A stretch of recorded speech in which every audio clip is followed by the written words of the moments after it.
الأهلي يرفض التفريط في محمد علي بن رمضان نهائيا للشمال القطري مقابل 2 مليون دولار فقط، ويتمسك بالحصول على عرض مناسب للموافقة على رحيل اللاعب التونسي. والعديد من جماهير النادي على مواقع التواصل الاجتماعي تعلن رفضها القاطع فكرة التفريط في اللاعب الذي ظهر بهذا المستوى بسبب طرب وعدم منحه الثقة وعدم توظيفه بشكل صحيح، والذي كاد أن يكرر نفس الأمر مع أشرف بن شرقي لولا تغيير مركز اللاعب المغربي في آخر جولات الدوري، وهو ما ساهم في تألق اللاعب وتغير موقف النادي من رحيله تماما. الأهلي يضطر لسداد 200 ألف يورو لنادي ترومسو النرويجي المالك لعقد المهاجم الأنجولي كاموش حتى لا يشكو النادي للفيفا، وذلك بعدما وضع النادي النرويجي بند تحت مسمى غرامة عدم الشراء في عقد اللاعب أثناء إعارته للأهلي يمنحه الحق في الحصول على 200 ألف يورو بخلاف قيمة الإعارة حال عدم شرائه نهائيا من قبل الأهلي. أشرف داري ينتظر من الأهلي اختاره بموعد معسكر الإعداد للموسم الجديد بعد انتهاء إعارته لنادي كالمار السويدي ورفضه الاستمرار مع النادي السويدي تماما.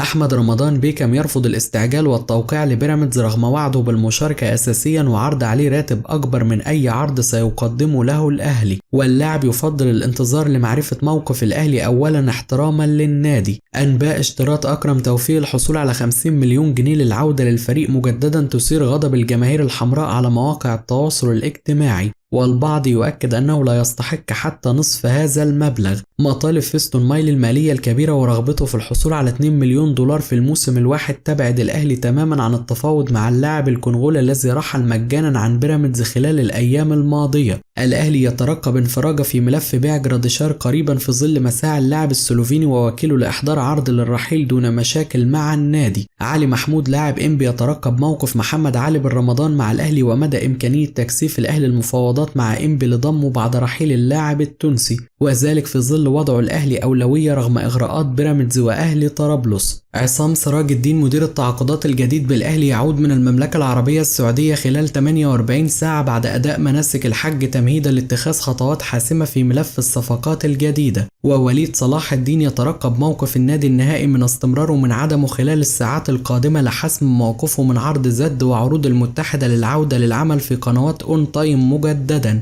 مصادر في الأهلي تؤكد أن الكابتن محمود الخطيب رئيس النادي كان من ضمن الأصوات التي طلبت بإسناد المهمة في الموسم الجديد لمدرب مصري بعد فشل تجارب تورب وريبيرو وتكليف النادي أموال طائلة، لكن لم يوافقوا في الرأي عدة أصوات ومن ضمنها ياسين منصور وسيد عبد الحفيظ الذين يرون أن المدرب الأجنبي هو الأنسب للفريق، لكن اختيار شخصية مختلفة عن تورب وريبيرو تماما وشخصية تشبه شخصية كولر وفايلر وجوزيه، ولذلك قرر الكابتن محمود الخطيب الابتعاد عن الملف ومنحهم الحرية في اختيار الأنسب من وجهة نظرهم، والثنائي سيكونوا مسؤولين مسؤولية كاملة عن اختيارهم الفترة القادمة دون وجود أي تدخل رئيس النادي. موقع في الجول يثير الجدل ويؤكد أن الأهلي توصل لاتفاق مع البرتغالي كارلوس كارفال على استخدام 6 مساعدين وراتب قدره 4,750,000 يورو سنويا، لكن النادي قرر إيقاف المفاوضات وعدم إرسال العقود للمدرب لتوقيعها بسبب عدم التخلص من تورب حتى الآن. وتوصل لاتفاق مبدئي أيضا مع مارك فان بومل، لكن الخلاف المادي يعيق إتمام التعاقد، وذلك لتمسك المدرب الهولندي ب4,250,000 يورو سنويا وتوقف عرض الأهلي عند 3,600,000 يورو.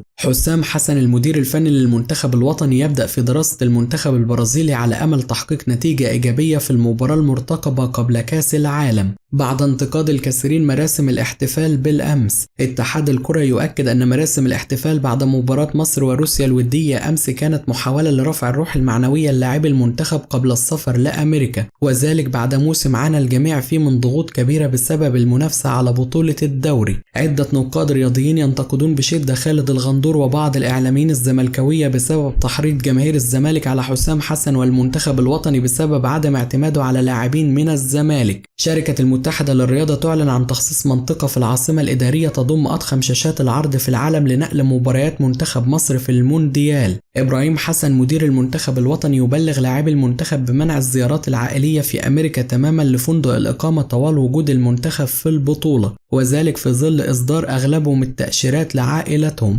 منتخب إيران منافس منتخبنا الوطني في كأس العالم يفوز بثلاثية على جامبيا وديا استعدادا لانطلاق البطولة. منتخب مصر ينفي وجود أي خلافات بين زيزو وحسام عبد المجيد ولاعب الزمالك في المنتخب، وذلك بعدما استغل البعض انتشار فيديو لعدم مصافحة زيزو لحسام عبد المجيد على مقاعد البدلاء أمس لنشر أخبار مغلوطة. بعض لاعبي تشيلسي السابقين يطالبون إدارة النادي بالتعاقد مع محمد صلاح نجم المنتخب الوطني. نادي الزمالك ينفي وجود أي أزمات مع إخوان بزيرة بشأن مستحقاته المتأخرة، ويؤكد أن اللاعب البرازيلي مستمر مع الفريق ولم يهدد بفسخ تعاقده، رغم نفي هاني سعيد المدير الرياضي للنادي خلال الأيام الماضية. تقارير صحفية تؤكد أنه من ضمن أبرز شروط يوروتيتش للبقاء في الموسم الجديد في بيراميدز هي منح الحرية الكاملة في اختيار قائمة الفريق، ورحيل محمد الشيبة الذي وصلت علاقته به لطريق مسدود وأصبح لا يوجد أي احترام بينهم. القطري ناصر الخليفة رئيس باريس سان جيرمان يرصد $1,000,000 لكل لاعب في الفريق لتحفيزهم للفوز بدور الأبطال مجددا.